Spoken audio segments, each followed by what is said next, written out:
Good afternoon, everybody. Can you hear me first? Okay, that is our first and most important step.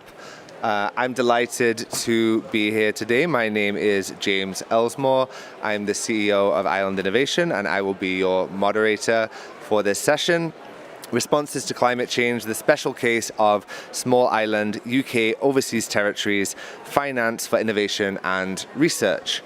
As you may know, the UK has a collection of overseas territories spread across the Caribbean, the Atlantic, the Pacific, the Antarctic and the Indian Ocean, known as the UK Overseas Territories. And as custodians of 94% of the UK's biodiversity and stewards of the 5th largest marine estate globally, they have a crucial part to play in global environmental conservation and climate resilience efforts, while also grappling with some of the most extreme impacts of climate change. So today we have a great array of speakers to explore some of the specific challenges that really affect the UK overseas territories and ways to potentially solve some of these problems. Now, I'm delighted that we have today with us to deliver some opening remarks Minister Mary Creagh, the Minister for Nature at the UK Department for Environment, Food and Rural Affairs. So, Minister, I'll invite you to the podium to deliver your opening remarks. Thanks very much indeed, James. Good afternoon and welcome to this special event. Sorry the coffee machine is off, but it does make all our lives much easier. As the UK's Minister, just on the coffee, the Australians have a barista till 5 o'clock. That doesn't mean you can run away now. As the UK's Minister for Nature, responsible for supporting the unique and diverse environments of the UK's amazing overseas territories, it is a real pleasure to be here with you today at my first ever Blue Zone COP. I would like to start by thanking the UK Overseas Territories Association for bringing to COP29 such a pivotal issue, the challenges and opportunities faced by small island territories in response to climate change. Home to 94% of known British endemic species, the 14 territories of the UK are global biodiversity hotspots. From the South Atlantic to the Caribbean, the territories host many millions of migratory seabirds, turtles, and more species of penguin than any other nation. Their forests of mangrove and deep peat reserves are important carbon assets to protect, but they are on the front line of climate change and pollution. So environmental stewardship in the territories is more challenging now than it has ever been. Tropical storms and increasingly intense hurricanes, melting glaciers and sea level rise all pose significant threat to these locally unique, globally significant places. Though the territories are small, their communities are mighty. And my message to everyone today is that there is much we can all learn from their collective response to climate change, including their development of a coastal GCSE. I can't remember which OT that was, but I was very keen that we import that into the UK.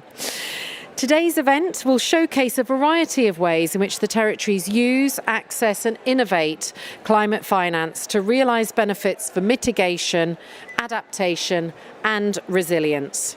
For the next hour, colleagues will focus on nature-based solutions for climate change in mostly a marine setting. We'll celebrate the territory's world-leading contributions in protecting our global oceans and seas as proud stewards of the 6 largest marine estates. Here in Azerbaijan, the parties to UNFCCC are working towards that same outcome, to keep global warming to 1.5 degrees centigrade. Though our delivery pathways may be different and the heart of all action plans, we are ultimately striving to protect our shared monopoly provider, Mother Nature. The UK is proud to support the territories in that endeavour, protecting their unique identity and nature, and I hope that by the end of this session, you will feel inspired to go forth and do the same. James, let's get this conversation started. Thank you.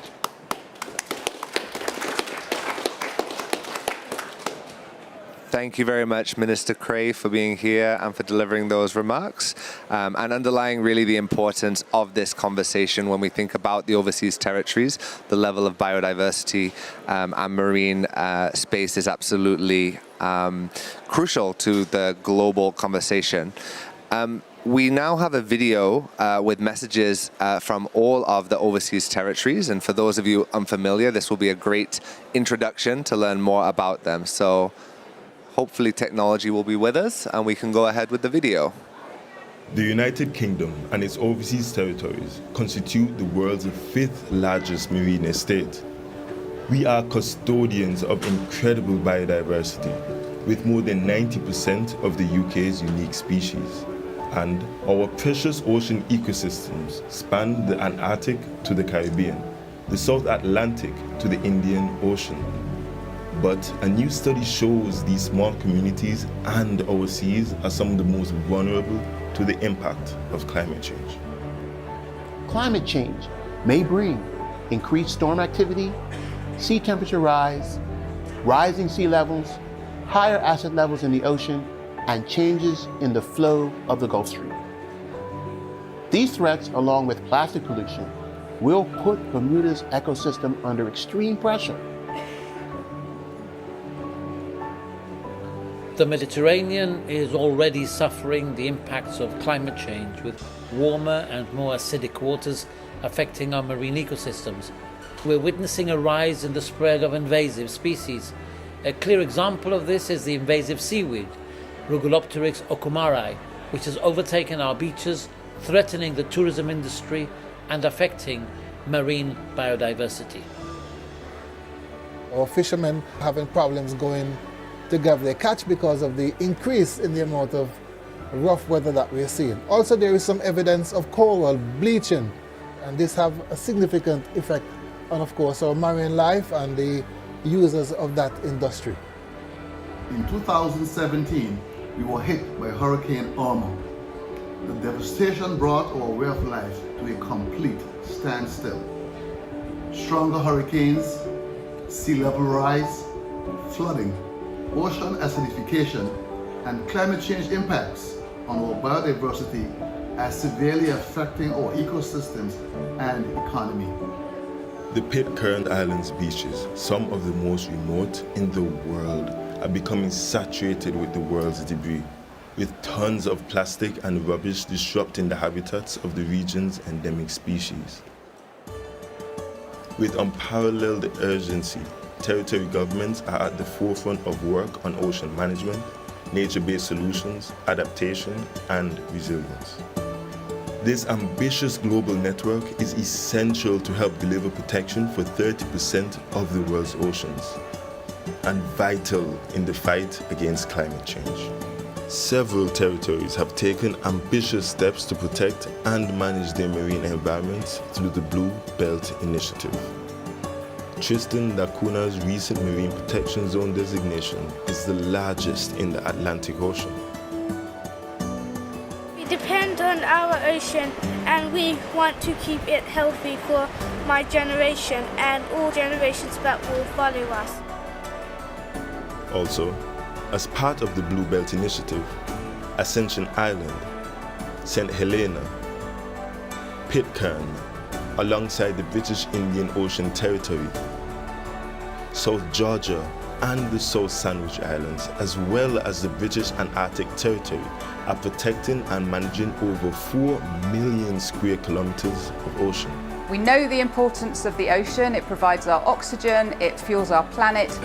The Blue Belt programme is designed to help the overseas territories protect their marine environment. So by coming together and deciding to be part of the Blue Belt program and working with various government agencies and conservation groups, these overseas territory governments have made massive commitments for biodiversity, for sustainable fishing, and for future protection. The government of South Georgia and the South Sandwich Islands declared a very large marine protected area, extensive no-take zones where all fishing activity is prohibited, and protect the most diverse and vulnerable marine habitats. South Georgia is now a global rarity, an ecosystem in recovery. Scientists have now discovered that the Southern Ocean absorbs over twice as much carbon from the atmosphere as the Amazon rainforest. So, by protecting these waters, we are helping the entire planet. In 2016, St. Helena designated a sustainable use marine protected area, which affords protection to over 440,000 square miles of ocean. It also sets out the marine environment's monitoring so that it can track change occurring to habitats and biodiversity.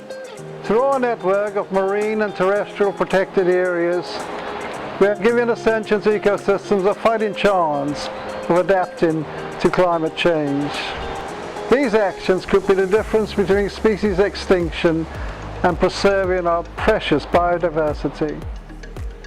Angola has done a lot of work to tackle climate change head-on, but perhaps one of the most instrumental steps in that direction we have taken is the development of the Blue Angola Task Force.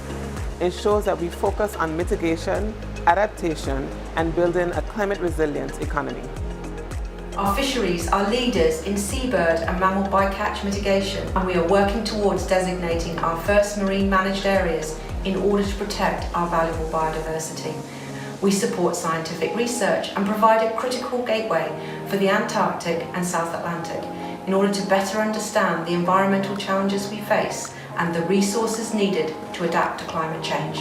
We are doing our best to protect what we call these carbon sinks. We know that mangrove wetlands are some of the best in terms of natural areas at storing and sequestering carbon. Seagrass beds also. So the fact that we've protected more of our marine environment recently, that's been a big stride. The increased intensity of storms experienced by our island nation severely erodes our coastlines and causes damage to marine and terrestrial habitats and physical infrastructure. To mitigate against this impact, we have made it mandatory to have setbacks of at least 100 feet in developed areas to allow for coastal vegetation to remain intact.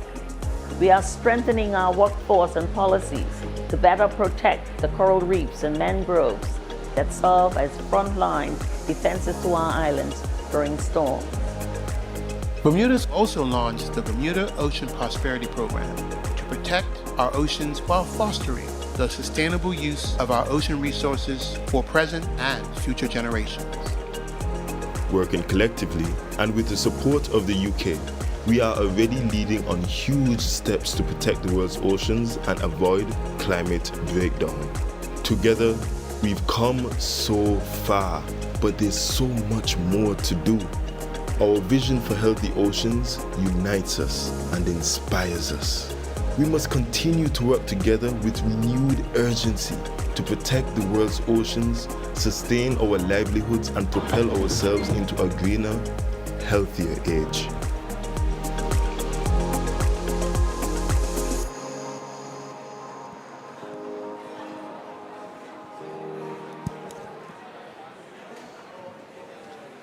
Fantastic. What an excellent video. And I really want to take a moment to congratulate the UK Overseas Territories Association, UKOTs, for its excellent advocacy when it comes to environmental and climate issues. That video really gives us a taste of the cultural, environmental, and geographic diversity of the overseas territories and the importance of environment and sustainability. And we now have a panel that will reflect some of this, some of the islands that you've just seen and some of the conversations when it comes to climate and sustainability. My panelists have assured me that they will keep to a strict 5 minutes each, so we have plenty of time for questions and discussions at the end. And our first panelist is joining virtually. You might recognize him from the video, the Honourable Dr. John Cortez, MP, the Minister for Environment, Sustainability, Climate Change, Heritage and Culture from Gibraltar. The UK overseas territories can act as examples of for environmental governance in small states, especially small islands. There are challenges in small islands in environmental governance, including such issues as energy generation and waste disposal, as well, of course, as the protection of wildlife and habitats, given the small space available and all the different competing factors within that small space. We are all examples of how we can deal with these issues, and different territories will deal with them in different ways, but we have a lot of things in common. We are at the receiving end of the effects of climate change, especially the Caribbean states and territories, although, as we've seen recently, even in the Mediterranean case of Valencia, not that far northeast of Gibraltar, there are impacts of climate change across the world. So we really have to have different ways of tackling this, and this can be done by way of strategies, policy, legislation, and advocacy. Strategies, for example, using Gibraltar as one example, just one, the other territories will have different ways of dealing with it. We have published climate change strategy, active travel strategy, climate change mitigation and adaptation strategies, and we're about to publish a 25-year environment plan. And that gives us really the template for taking action in these areas. And these strategies will have targets in relation to renewables, to emissions, to the type of vehicles that we allow in our territories. Planning is another issue, planning policy. There is a need for near zero energy buildings.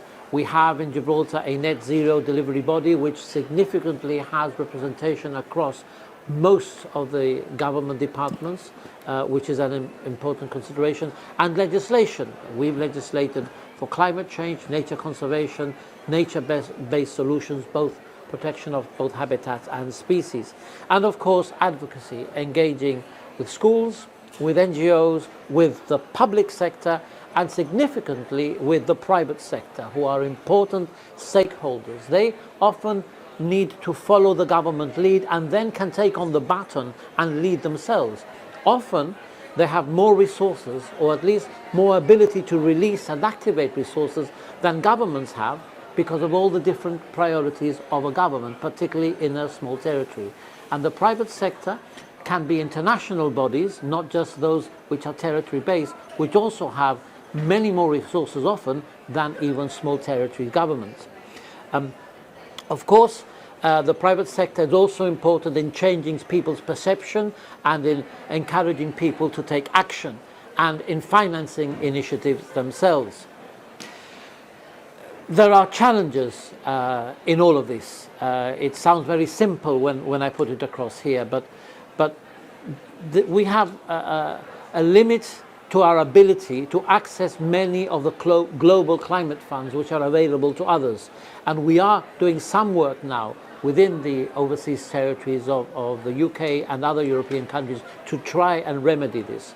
But our size is an opportunity, but it also can be a limitation because of the competing priorities. So we need to give environmental leadership to all our communities. But we do need help. We need help in capacity building and in leveraging the funds, and sometimes in simplifying the process of being able to apply for funds. Despite all these challenges, we're working hard and with considerable success in ensuring that we combine environment, species and habitat protection with social and economic development and environmental governance, because we are conscious of our responsibilities and we care about our small communities and our survival in an ever more complex world. Thank you.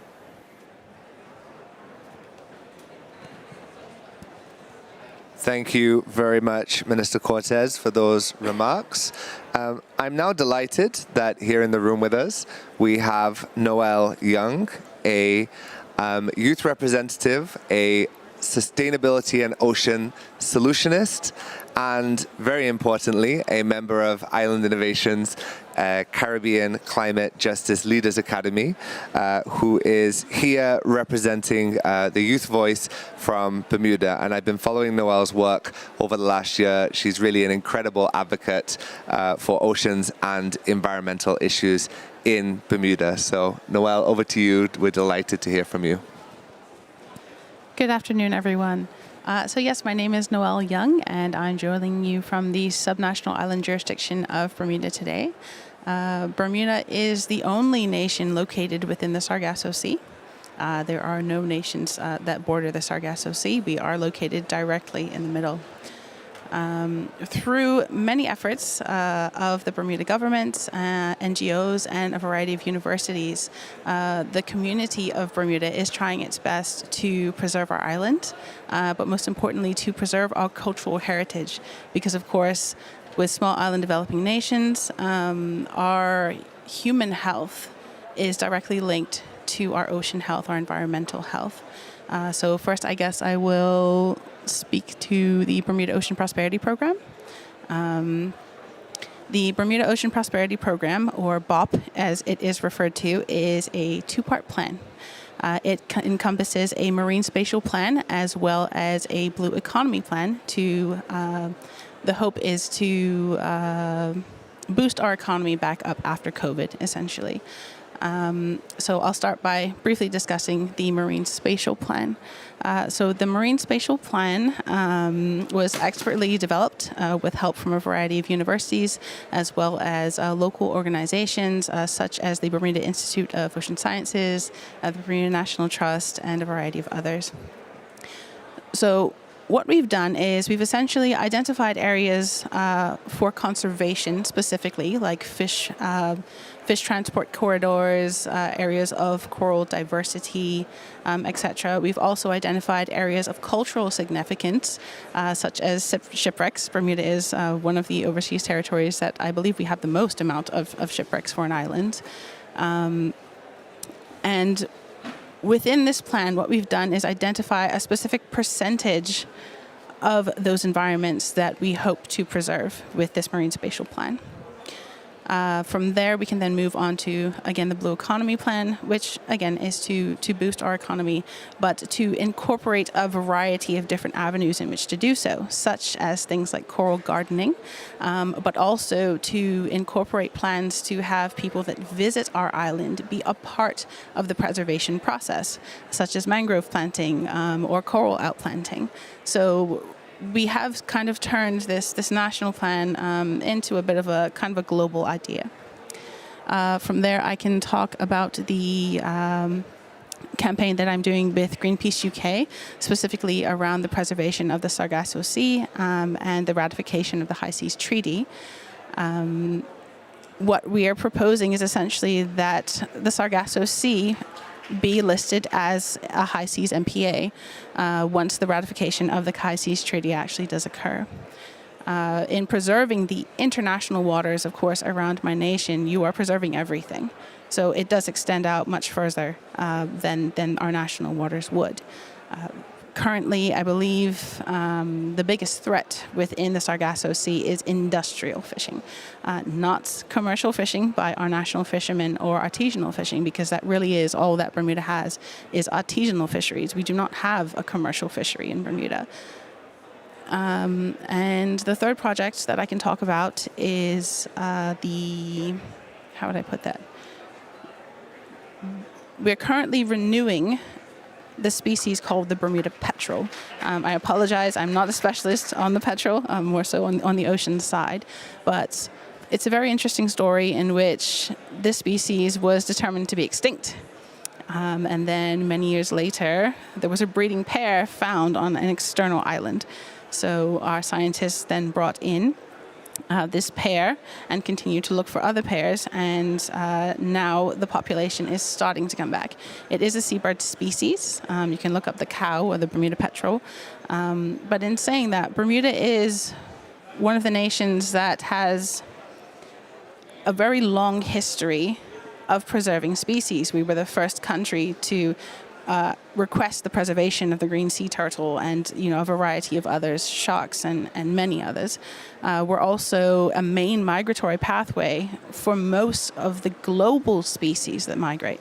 So we're talking about the whales, the turtles, the eels, and many, many others. As a person from a UK overseas territory, it's concerning a bit, of course, to the people that live on the island. And we do want to stress that it should be a global concern. Bermuda is the most North Atlantic coral reef in the world. Technically, we should not even exist. In many cases, scientists don't entirely understand how we were formed. Yes, we were formed from a volcano, but not in the same way as all the other islands.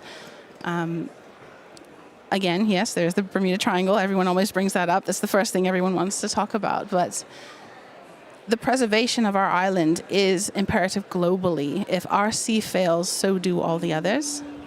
And that really is the main point that I want to stress today. Before I came to COP, I intentionally made a stop at the House of Commons in the UK to contribute to a Greenpeace event that was there. I made a speech there, and I would like to, if James is okay with it, make that speech here today as well.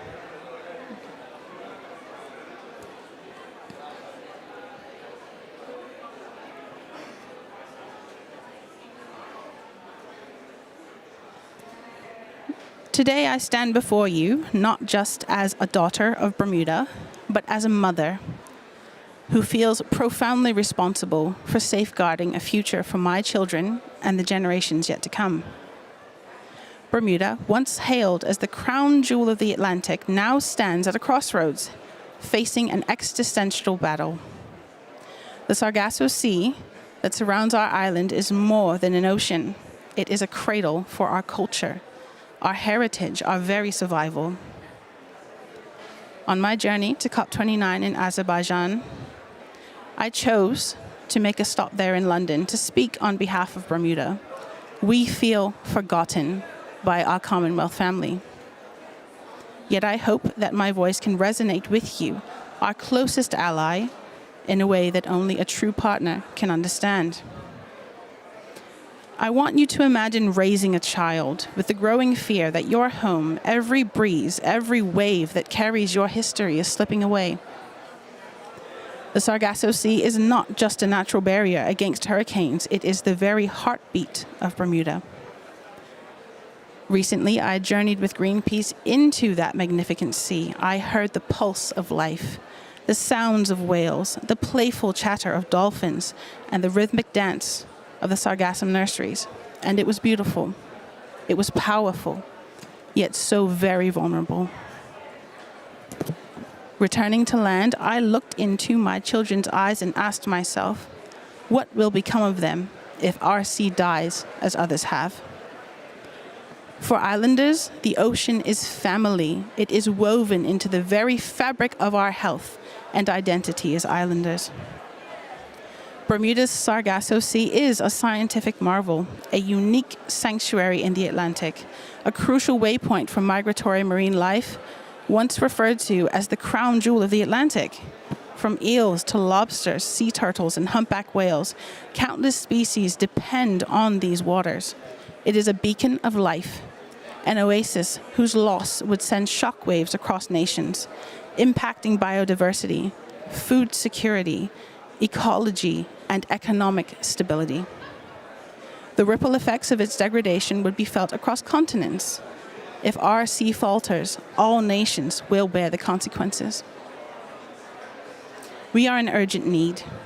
Climate justice is not a future concept for us, it is our present-day struggle. For example, Bermuda imports over 90% of its food. Even the smallest shipping disruption rattles our economies, our lives, and the tables that we set for our families every evening. The cost of living has skyrocketed, and now, with the Sargasso Sea at risk, our resilience hangs in the balance. This is not just about tourism and hurricane protection. It is about our ability to survive as a culture and sustain ourselves. Together, Bermuda and the UK can lead the global effort to protect at least 30% of the world's oceans by 2030. With the Sargasso Sea as an inaugural priority, yes, the challenge is immense, but so should be our determination. The time for endurance is over. Now is the time for leading, empowering, and protecting. Bermuda calls out to you, our leaders across the sea. Stand with us to secure a future worthy of our shared heritage in honor of the generations to come.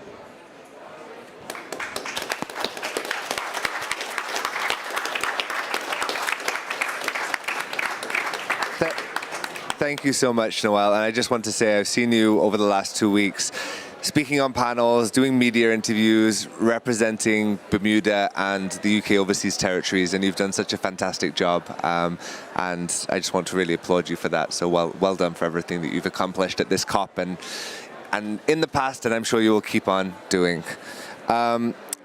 Professor Matt Frost, you've got a tough act to follow, but I'm sure you will do a great job. You are the head of the International Office at the Plymouth Marine, let me turn my paper over, laboratory, and chair of the MCCIP. So I'll hand over to you for your presentation in your work in the overseas territories. Thank you, and yeah, firstly, thank you for inviting me to this lovely, it's great to see a pavilion which is all around nature. There's nature all around us, which is fantastic. And I know I'm marine biased, but I'm kind of thinking there might be some coastline behind there. I think I can spot it, but yeah, just about. Yeah, excellent, thank you, I thought so. So thank you so much, and thank you to UKOTs for inviting me as well. So, as has been said, I head up the International Office and also the Marine Climate Change Impacts Partnership, and I'm just going to talk to you about the concept and actually a project we're running on climate smart marine spatial planning. So, very quickly, the Marine Climate Change Impacts Partnership, which I've chaired for a number of years now, we work with hundreds of scientists nationally and internationally, and we produce evidence on climate change impacts that go to the policy community, that go to managers, that goes to those who need that information.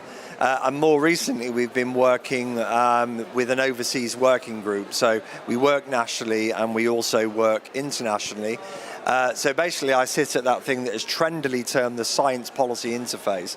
But it is really important that we get really good science to inform policy and management. The two go hand in hand. So I'm not sure this slide looks slightly odd there, but anyway, I'll talk to it anyway. When we talk about climate smart marine spatial planning, you're thinking, well, what is that? Isn't that just planning? Well, marine planning itself is just how do we manage all the different sectors. And if you've ever seen maps of the amount of people using the sea, it's amazing. You know, we have fisheries, we have aquaculture, we have shipping, we have subsea cables, we have we have wind farms and renewable energy, we have sea defences. There are so many things going on our coast and in our seas, and marine planning is about how to manage these in a way that delivers across a whole range of objectives. I would read what those objectives are, but my eyesight isn't good enough to see from here. But hopefully you can see them. But things like protecting the ocean and the ocean economy and other things are some of the objectives that we're meeting with marine planning. Now, what climate smart marine planning does is it actually asks the question, how do we bring mitigation and adaptation and the whole climate element into this? Because we can't manage our seas in a way that's static. Because actually, as Noelle very eloquently put it, we're seeing marine climate change impacts now. There's an urgency to do something now. But also we're seeing rapid changes, and in 5 years, climate change is going to be manifesting itself much more severely and in very different ways than it is now. So that raises the question of how we bring that in. And this is the main slide I want to speak to. Once again, I'm going to have to spin round because my eyes can't. I should have brought some binoculars and I could see all those opera glasses. But essentially what we've been doing is working with the UK overseas territories for a number of years now. So in 2021, we did the first part of this work, was the first ever climate change assessment across all of the UKOTs. So what were the key risks?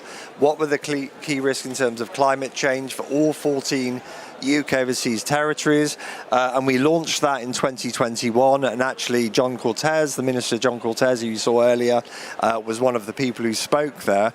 And there were a number of key things. So some of the things in terms of climate change were very specific to a UKOT, but actually lots of the UKOTs had very similar and overlapping concerns.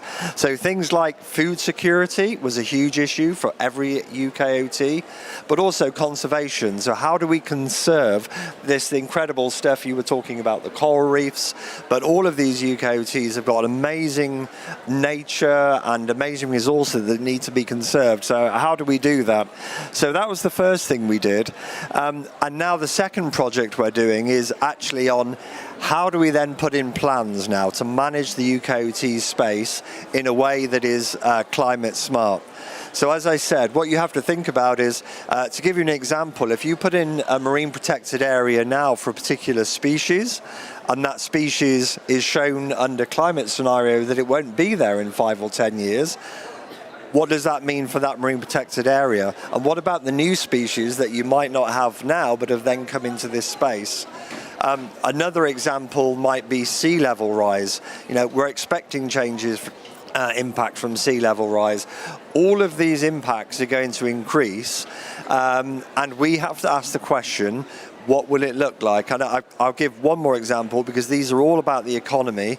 What about the aquaculture sector? So we've already done some modelling where we've looked at aquaculture, and if you put all these farms out there and say, right, we're going to farm these species, well, that's fine now because those species can clearly live in this temperature and in this climate, but what about in 5, 10, 20 and 50 years?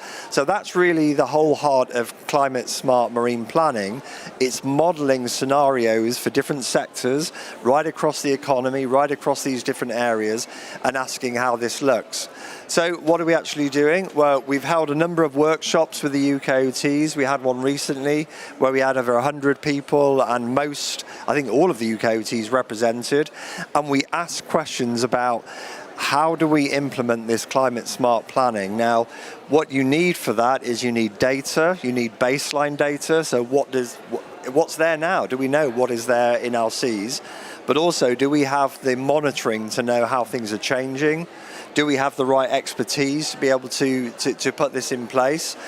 And what we're producing is a roadmap. So essentially what we're going to come out of this is a roadmap for how all of the UKOTs can get to a climate smart marine plan. Now, some of those UKOTs are very, have access to resources and skill sets and people, and will be able to implement this hopefully, well, not easily, this is not easy at all, but they're further along this road, others won't be. So the roadmap will have a roadmap for all 14 UKOTs. We're also looking at taking a couple of case studies. So Bermuda, for example, to ask the question, you've mentioned that you've got a marine spatial plan. Our interest is, how do you make that climate smart? How do you climate proof that plan? You may already be doing that already, or elements of it, but we're talking to Bermuda and other governments. So that's really the project we're working on. And yeah, I'm happy to take more questions on it, because I'm getting anxious looks to sort of to do my 5 minutes. But yeah, hopefully happy to talk to you both in the Q&A and any of you afterwards as well. So thank you very much.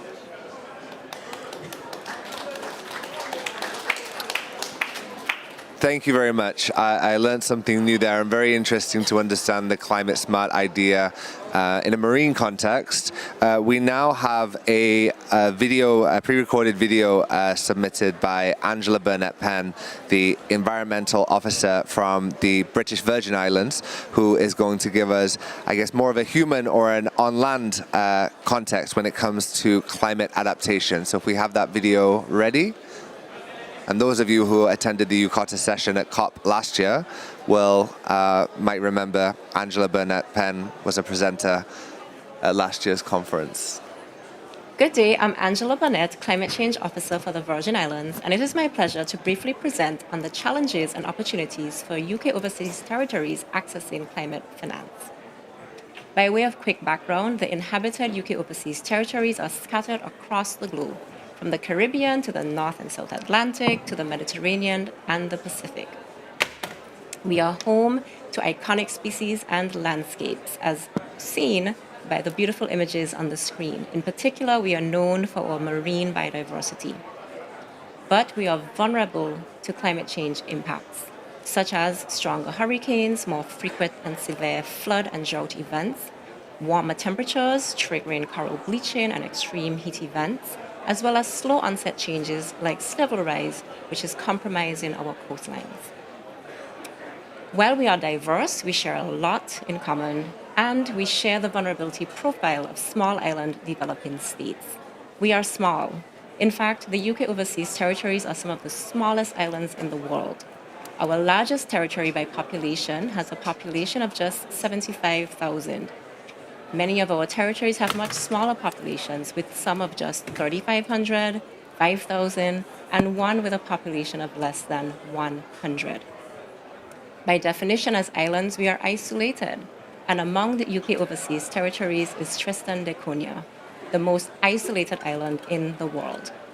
We have fragile environments which underpin our fragile economies, which are typically tourism-based, and we are prone to natural hazards. In fact, the Caribbean, for instance, is the second most disaster-prone region in the world.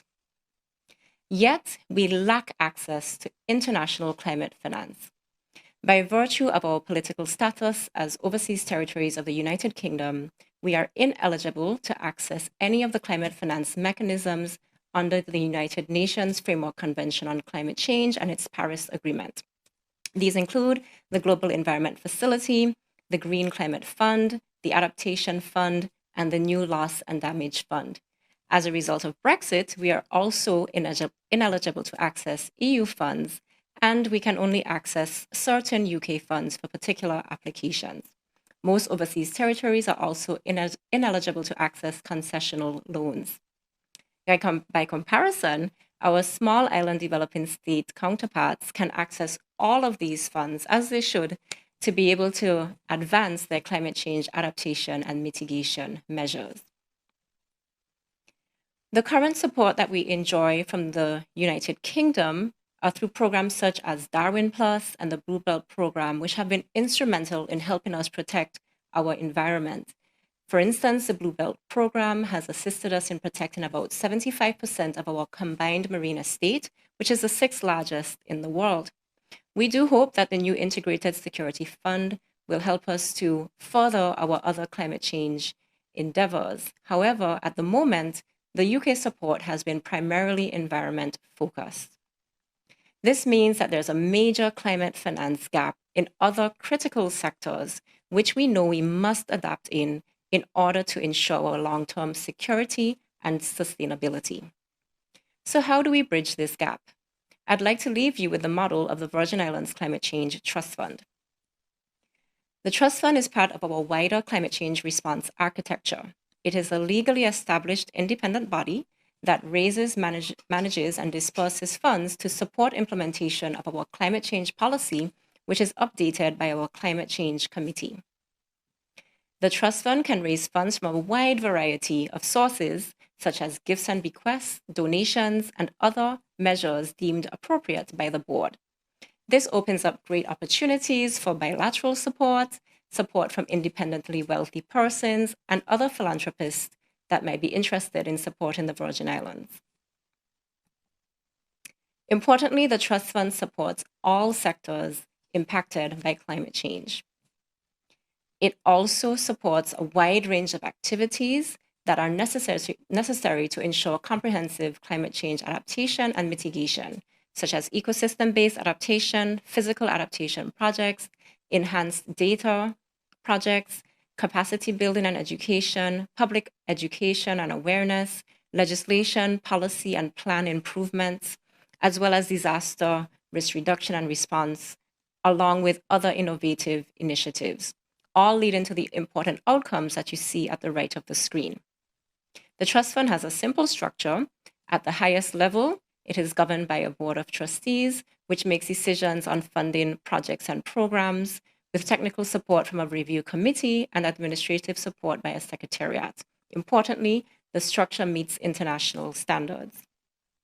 The Trust Fund Act, which establishes the trust fund, has 6 core principles enshrined within it. 1 is ensuring the transparent operations of the trust fund. 2, its independence from government. 3, ensuring that there's fair and equitable access, ensuring that not just government, but private sector, academia, NGOs, and registered associations can access finance to support adaptation initiatives. 4, that there's responsible resource management. 5, that we encourage blended funding sources. And 6, that donors are empowered to support specific projects and programs. I hope that this presentation was insightful and encourages you to support the UK Overseas Territories in advancing our efforts to access wider sources of climate finance. Thank you. Fantastic. Thank you very much, Angela, for that very interesting presentation. I think there's a very exciting potential model that's being developed there, and appreciate all the work that you've done on advocating for climate finance for the territories. Now, I am absolutely delighted that we are joined by Christine Scipio, the Minister for the Environment, Natural Resources and Planning from St. Helena. Christine, you've made quite a journey to be here at COP, but it's absolutely vital that the territories are represented at the ministerial level. So thank you very much for doing that. We met last year at COP, and I heard so much about how you've been advocating for St. Helena in these spaces. So thank you so much for that work. And I'd like to invite you to make your address today. Thank you.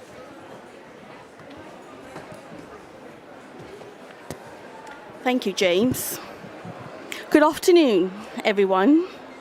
It is an honor to speak with you today about the remarkable progress St. Helena has made in protecting our oceans, the ecosystems. I noticed that my slides aren't up on this. It's not on that one, okay. So highlighting the critical role of science, community engagement, and partnerships that have driven our conservation efforts.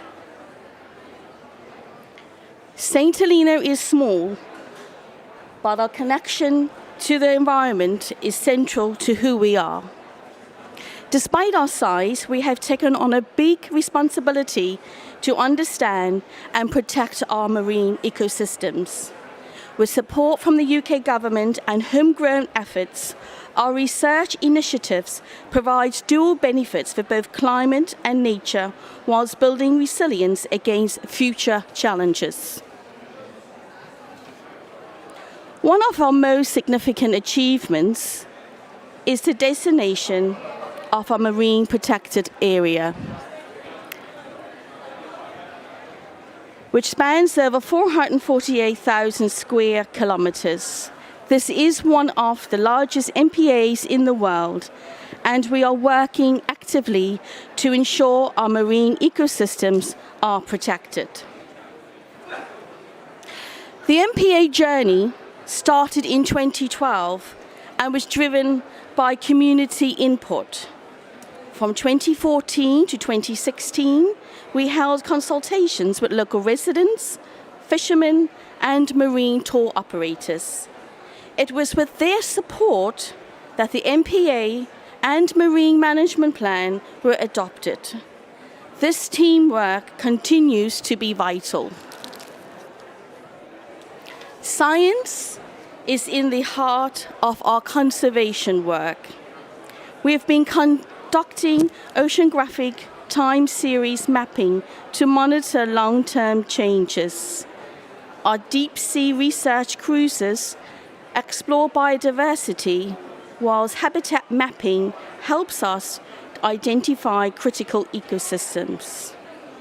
We have also focused on particular studies for tuna, grouper, and lobster, which helps us to maintain and manage these species sustainably.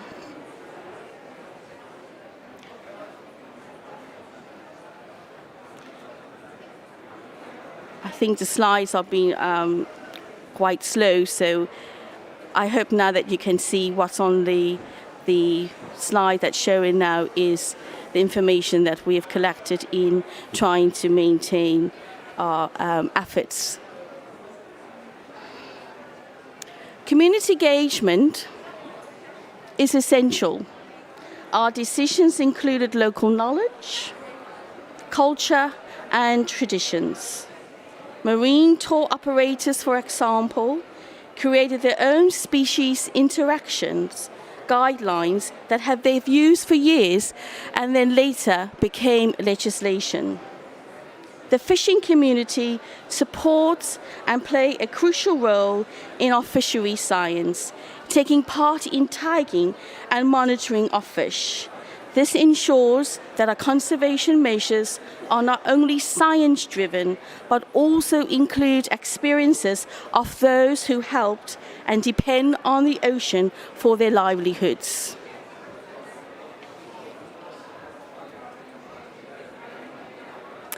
Humpback whales, whale sharks, dolphins, and tuna are not only key species for our marine biodiversity, but are also important to our economy. Ecotourism activities like whale watching and dolphin tours generates revenue.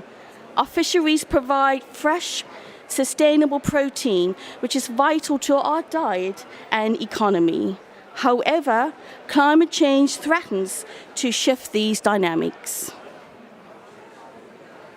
As sea temperature rise and ecosystems shift, key species like tuna and whales could be driven away from our waters.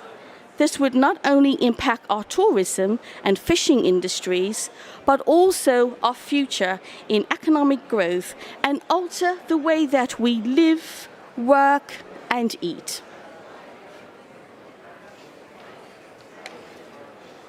St. Helena contributes very little to global emissions, yet we are highly vulnerable to climate change. Our exposure to pollution and environmental damage comes from borders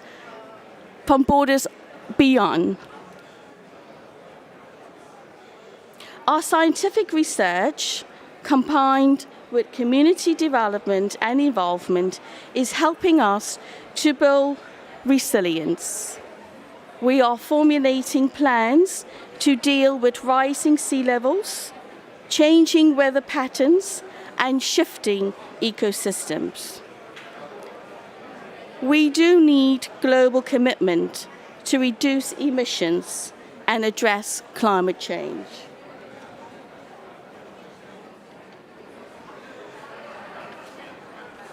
As we look ahead to COP30, we urge the global community to act. Together, we can protect our marine environments, our economies, and our future, build a more resilient and sustainable world for generations to come. Thank you for your support.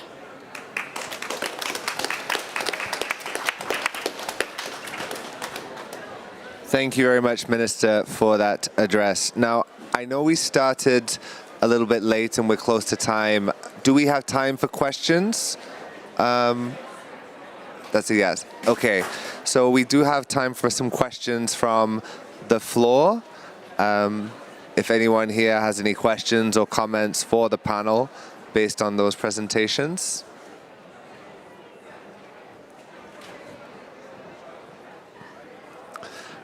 So I'm very curious if any of the panelists here would be able to reflect on the access to climate finance. I think that the presentation delivered by our colleague from the British Virgin Isles highlighted the need for climate finance and some of the gaps currently in access to climate finance, but also the need for other economic diversification in the territories. So maybe anyone on the panel can comment on what avenues are available to help finance some elements of adaptation, but also efforts being made to adapt and diversify the economies. Okay. Yes, my apologies. We'll introduce a video from the children of Ascension Island and their interpretation through drama on climate change.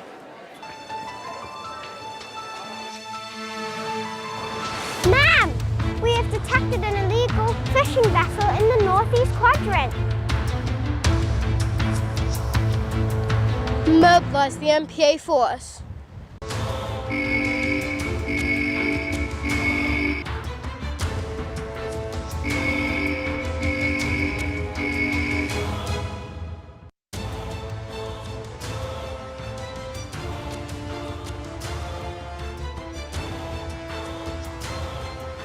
Set a course for 22 degrees. Let's show them what we do to people who fish illegally in our MPA. Okay, hold on, guys.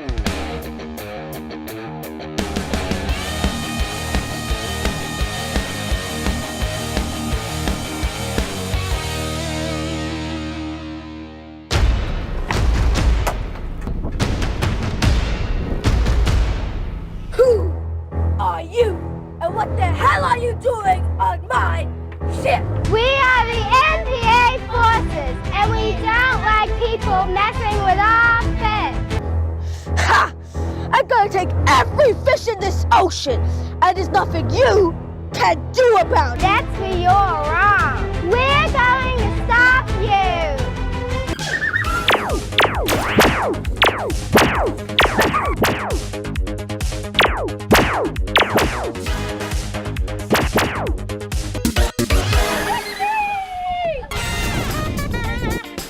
All in a day's work for the MPA force.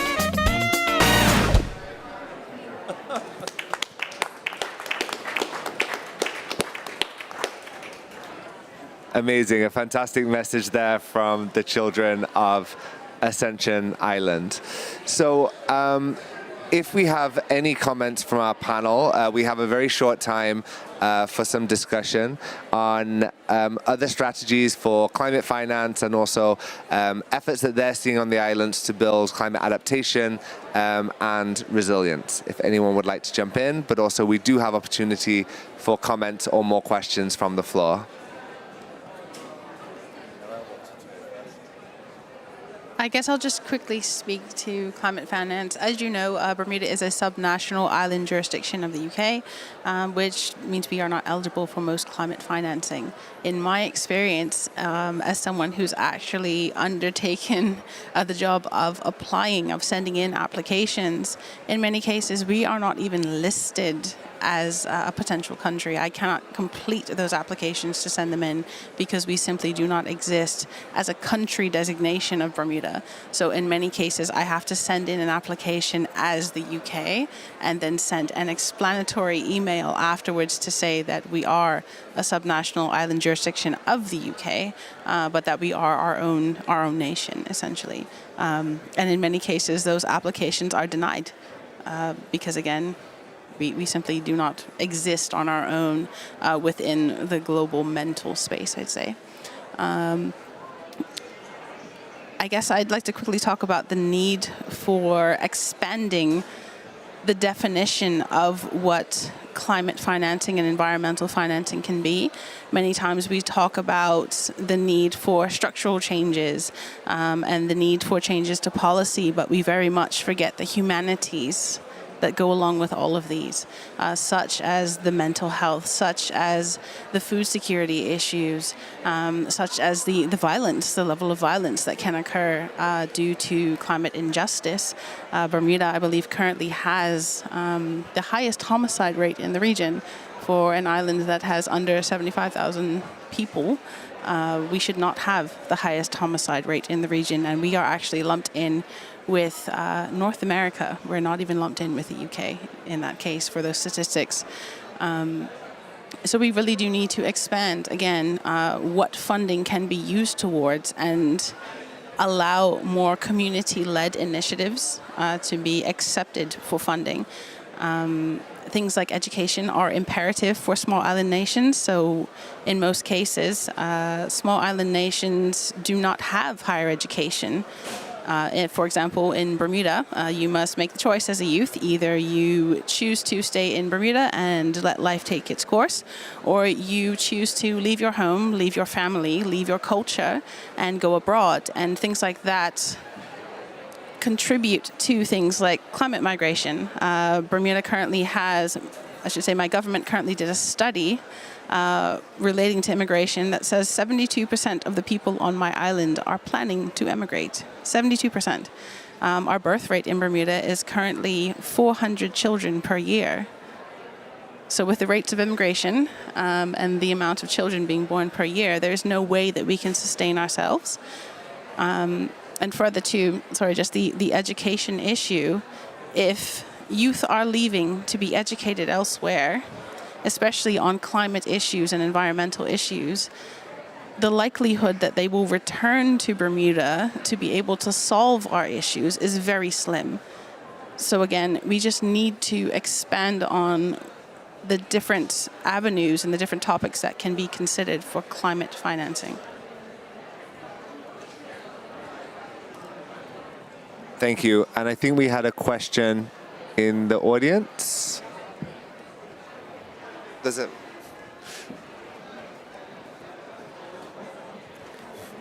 Thank you very much. My name is Chris Palura. I'm the Chief Technology Officer at the Blockchain and Climate Institute. I was wondering if the panel had come across or seen innovative new insurance products that could help insure against some of these climate adaptation issues. For example, parametric insurance, if the standard traditional insurance doesn't cut it for you.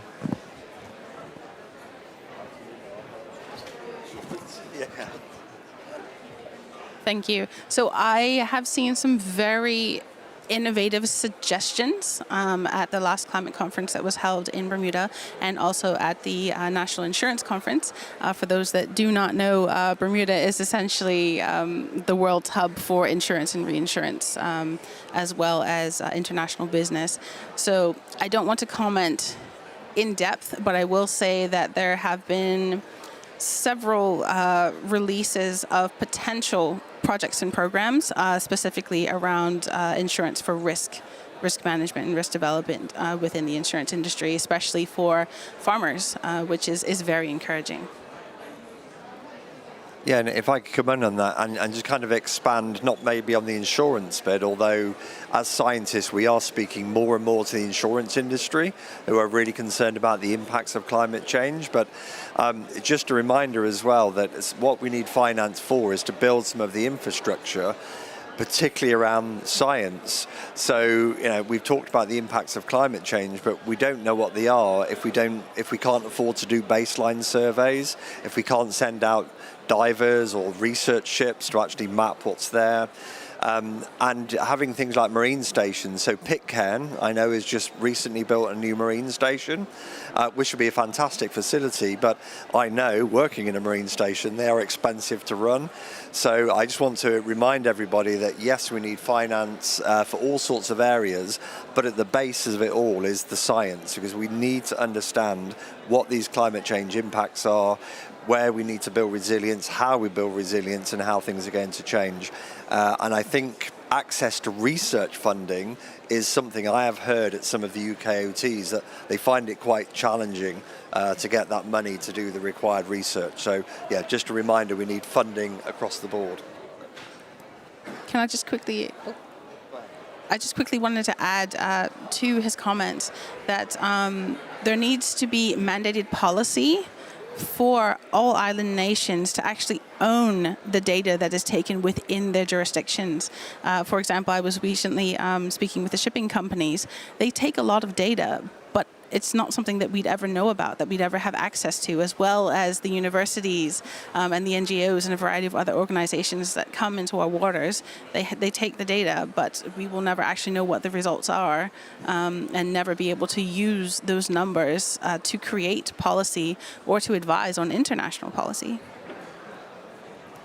So just to add to that, and I'm certain that James will probably want to wrap this up, is that there are opportunities to access climate finance, but there are also some barriers as well, especially in particularly for St. Helena, our geographic region is defined by the potential supplies, does create some barriers for St. Helena, and I think that the criteria to be able to access funding need to be more defined. But to answer the gentleman's question about insurance, and me on St. Helena, I've not heard of it, and so we'd welcome a chat after the session if you're around, just to get some more information from you. So thank you for raising that today.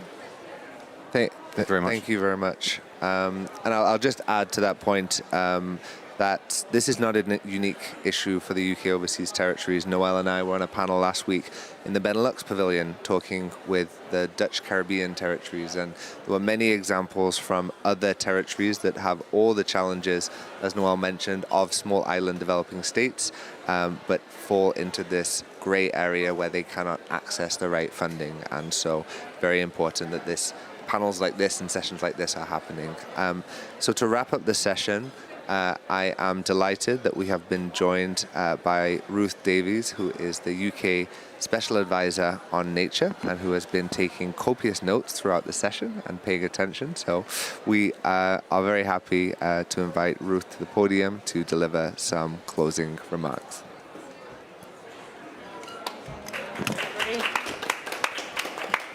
Thanks, everybody. Can everyone hear me okay? Congratulations to that extraordinary panel. And I realized when I was kindly invited by you to come to be on the panel that it was going to remind me of the work that I did when I worked in the RSPB with colleagues who I think had worked closely with some of you working both with the extraordinary richness of wildlife in the overseas territory, but very particularly the inspiring communities of people in the territories who work in isolated situations to try to sustain their lives and livelihoods and resilience in a context where they're making a gift to everybody in this amazing Bluebelt Reserve, which is really a global leader, and I think something that we ought to be able to celebrate in the UK in being a part of a family of territories and nations that have done something that is so extraordinary and admirable. So I want to thank you on behalf of everybody for the contribution that you made in that way. But I also knew, because of doing that work, that there is a big issue of minding the gap for UK overseas territories, that because of the very particular circumstances that you have found yourselves in, there is the challenge to try to ensure that the investment is going in that enables you to, as I say, do something which is benefiting the world over as well as benefiting us, but also to do that in a way that really enables you to support your local economies, and the intricate relationship between the marine environment and the environment in general and those economies. And I'm taking an example that I was aware of from Tristan da Cunha, for example, where there's I know this combination of the marine reserve but also looking at the sustainable fishery in that area, and that if we can get both of those things right, that should actually enable lives and livelihoods in many of the territories to recover and revive. So very conscious of that. I'm very new in my role, and I'm working with and supporting our minister here to try to think about these things. But I think I'm going to take away from this some of the innovative possibilities around the trust funds and what would be needed in order to be able to bring in a range of different funding sources to be able to bring those trust funds to life. The challenge that there is a gap around your access to climate finance, and that climate finance needs to think about supporting not just the investments in the environment, but investments in science, and then the question of how one builds sustainable and long-term livelihoods.